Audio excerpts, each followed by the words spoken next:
మీరొక లక్ష్యాన్ని తీసుకోండి. అదే మీ జీవితానికి పునాది వేస్తుంది. దానికోసం కష్టపడండి, దానికోసం కలలు కనండి. ఆ లక్ష్యం కోసమే జీవించండి.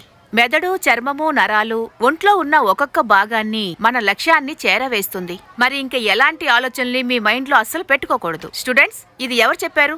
చెప్పండి చూద్దాం. మిస్, మీరే కదా చెప్పారు.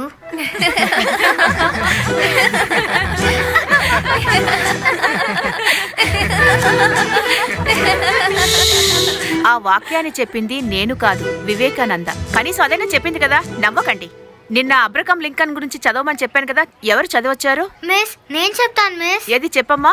అబ్రహాం లింకన్ ఒక పేద కుటుంబంలో పుట్టాడు. ఆయన తండ్రి చెప్పులు కుట్టేవారు. అబ్రహాం లింకన్ వాళ్ళ అమ్మ చిన్నప్పుడే చనిపోయింది. ఆయన జీవితంలో ఒకసారి బానిసల పేరుతో మనుషుల్ని హింసించటం చూశాడు. బానిసత్వాన్ని ఎలాగైనా నిర్మూలించాలని నిర్ణయించుకున్నారు. ఆ తర్వాత అమెరికాకి అధ్యక్షుడు అయ్యాడు.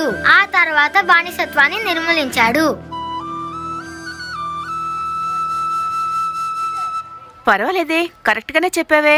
మిస్, తను చెప్పుల కొట్టులోనే కూర్చొని చదువుతుంది. ఆయన కూడా చెప్పులే కదా కుట్టారు, అందుకే చెప్పింది. పిల్లలు అందరూ ప్రియాకి చప్పట్లు కొట్టండి.